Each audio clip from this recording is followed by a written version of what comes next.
We're here with Eoin, and of course Merlin fans are going to know you immediately. Oh. So American audiences are going to be getting to know you a little bit more. So what can you say about TC and what they're going to love about him and what you admire about him? TC, I'm really lucky because TC is a really interesting character because he's a lot of fun to play and he had a lot of leeway with him, but he's very flawed. So he's like a lot of those. He doesn't follow. He kind of does his own thing, which is incredibly attractive to play as a character, and it's incredibly attractive to watch because you're watching someone which is, I think it makes you comfortable to watch somebody who doesn't really care because you don't kind of worry about them in a way. But he's also very dark, so he's got a very dark, which sounds cliche, but it's actually true. There's a lot of darkness to this character, which they're beginning to explore, which is an awful lot of fun, and a lot of kind of broken fragments to his psyche and to kind of his past. Well, he's kind of a renegade cowboy in his ER. Yeah. But at the same time, you get a sense he cares too much. He really wants to save these people's lives and improve their quality of health. He does, and I think a lot of the reason why he wants to save people's lives is because he has to, and I think also by saving people, it almost it feeds his own feelings of guilt. So he has to. So every single person that comes into the hospital, which is great. I love a doctor like that, whereby they were so intent on saving somebody's life because it was almost like saving their own life. It's almost like saving part of his past because of the things that happened to him. So is it cathartic for him a little bit? Completely cathartic, completely. So if he doesn't, it affects him very, very deeply, and so he drinks a lot and kind of goes into his own place, which is very destructive. But it also makes him a great doctor because he just is not going to stop until he does whatever he can to save people, and he doesn't care about anything else.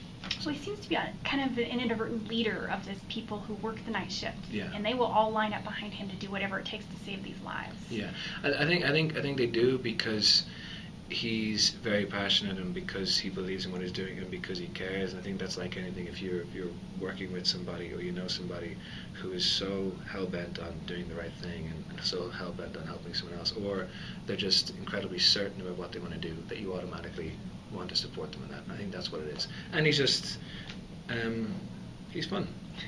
Well, we kind of seem like the flame, and everybody else like the moth hovering around a little bit. Right, yeah. The moth and the flame, that's cool. Well, he put in a David Attenborough analogy into it. Yes, National Geographic. Well, he also has a lot of interpersonal relationships. Some of them are real healthy and strong bonds, and other of them don't feel as healthy. How does that impact his ability to really be a doctor? Yeah, the interpersonal relationship thing is that he has a prior history with Jordan Alexander, and that is a very destructive relationship. I think more so for Jordan than it was for TC. And I think actually for TC, the relationship was a calming influence, but for her it was very negative because she had to kind of take on a lot of his afflictions and problems and so forth. And he does have prior, and there's a lot of conflict with himself, with TC and Ragosa, who's out of the night shift. So he kind of has I don't think with TC there's a kind of a grey area in relationships. It's very black and white. It's very strong, so if he kind of likes somebody, that's how it is. If he doesn't, he doesn't. And so things are very much, everything is heightened from an emotional point of view.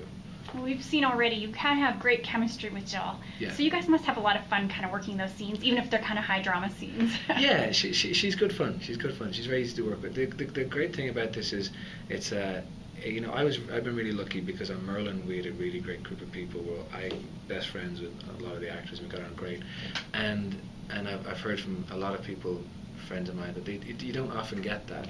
And the same as on this show is that we just happen to have this really great group of people whereby everyone. The way they cast and put it together is really interesting because we all get on and we're all very different, and yet we all have this great chemistry as a group, and it's actually a lot of fun, and it makes it fun. Because you're kind of like, yeah, cool. Okay. Well, your job should be fun. Yeah. Even if you can't should be in theory, but not always, all right. But yeah. So it is.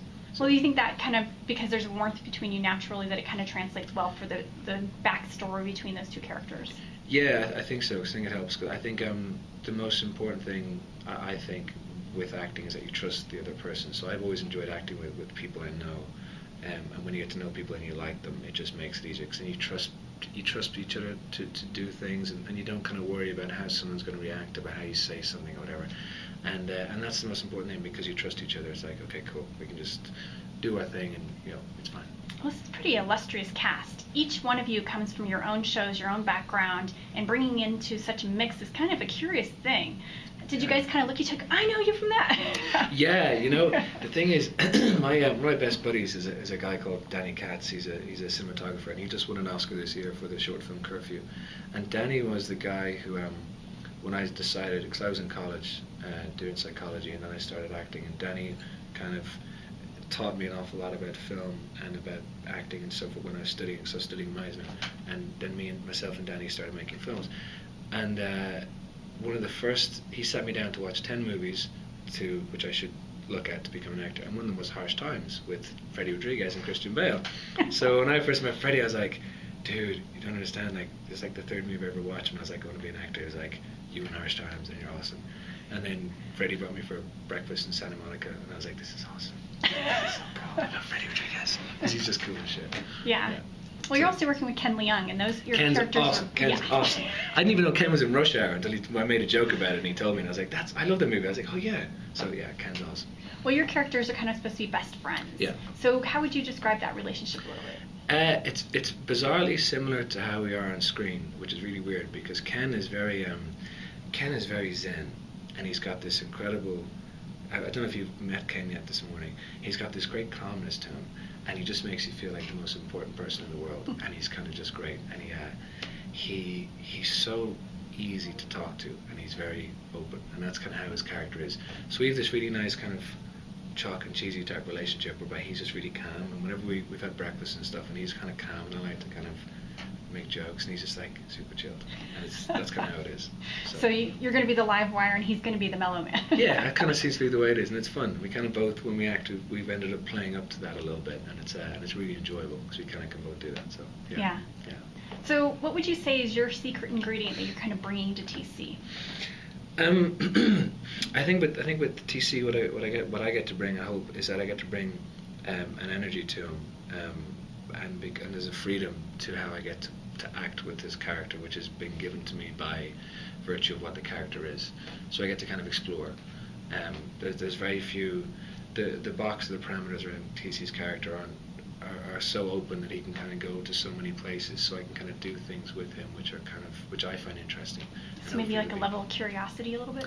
Yeah, well, he can kind of be a little bit crazy. He can also be incredibly caring. I think all the emotional aspects of him are quite heightened and quite out there, and I think that's the most interesting thing.